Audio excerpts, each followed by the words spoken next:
Hey you, hope you're well. Connecting with Claircognizance, Step 2. Today on Exploring Spirituality.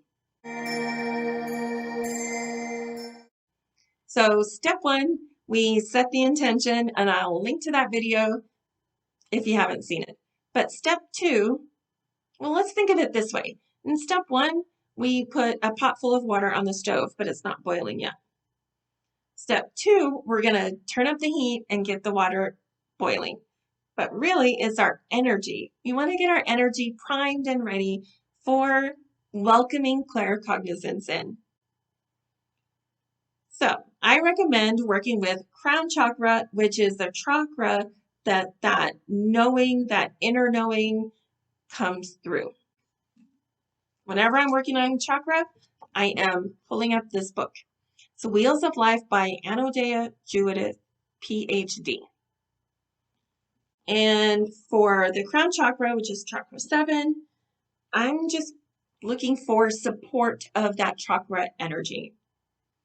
So I like to do like colors and crystals and metals as support, and that's what we're doing here. There are meditations in this book, and really meditation for every single step of this. But let's start with support of the crown chakra. So the color is violet to white, and I didn't have any violet in my closet, so I chose white. And side note, if you watched my video called Storytime, Spirituality, and Breast Cancer, this really is a t-shirt this time. So if you know, you know, and I'll link to the video in case you haven't seen it yet and you're curious. Moving on. The planet is Uranus, which I don't know how that fits in here. I just thought it was interesting.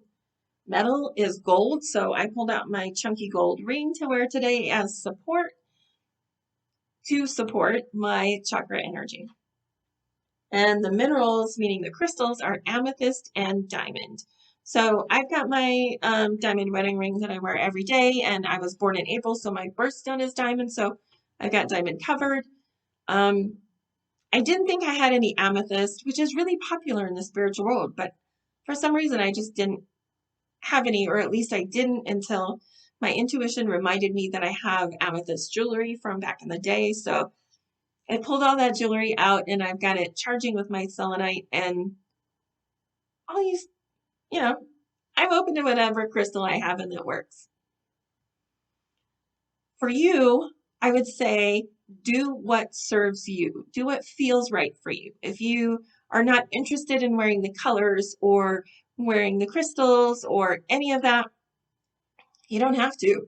Support your crown chakra in your favorite way, whether it's meditating with a sound, because each chakra has a sound, whether it's wearing violet from head to toe. It doesn't matter.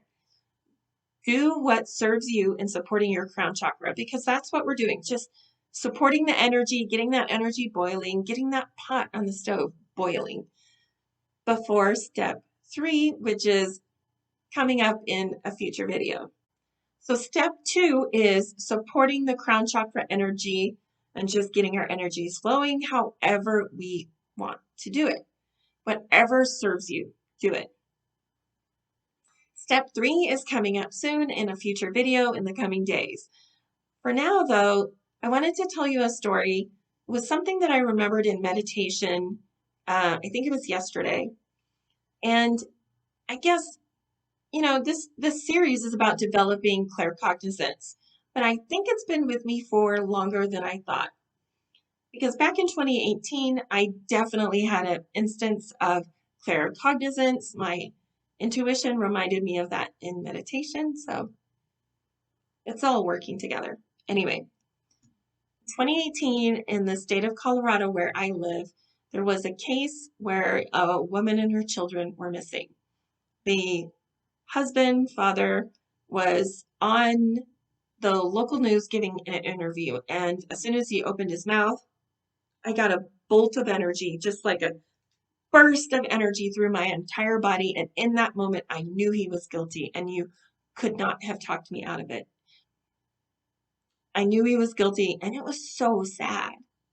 I knew he was guilty. Fast forward 2 years later, he was convicted and is now serving, I think, a life sentence in prison. It was the Watts case, Watts. You can look it up if you're not familiar. It was a big case here in Colorado, and it was the worst thing to know. I wouldn't have wanted to know that, but it really was claircognizance. I knew. I felt the resonance in my body, and in that moment, I knew he was guilty of doing what he did. So claircognizance has been with me for longer than I ever even imagined. When I started this video series with step 1, I didn't know. That's why I wanted to develop it. I just didn't know that I had it. I knew that I was drawn to it. I knew that my intuition was pulling me there, but I just didn't realize, I didn't remember that I had any sort of experience like that. It just happened. But now that my intuition reminded me of that, and yes, I've got some of that in me somewhere. I guess that's why I was drawn to really doing this series and connecting with my claircognizance even more deeply than I have been in the past. That occurred a long time ago now, and it didn't strike me as odd back then. It just felt like I knew. I just knew. I just knew. That was definitely a claircognizance hit. So this is possible. We can develop this. We can connect with our claircognizance. So pay attention. Boop that notification bell so you get notification next video, because that is likely when I'll be doing step 3. So be ready for it. This is exciting. I'm excited. I want to hear how you're doing in the comments.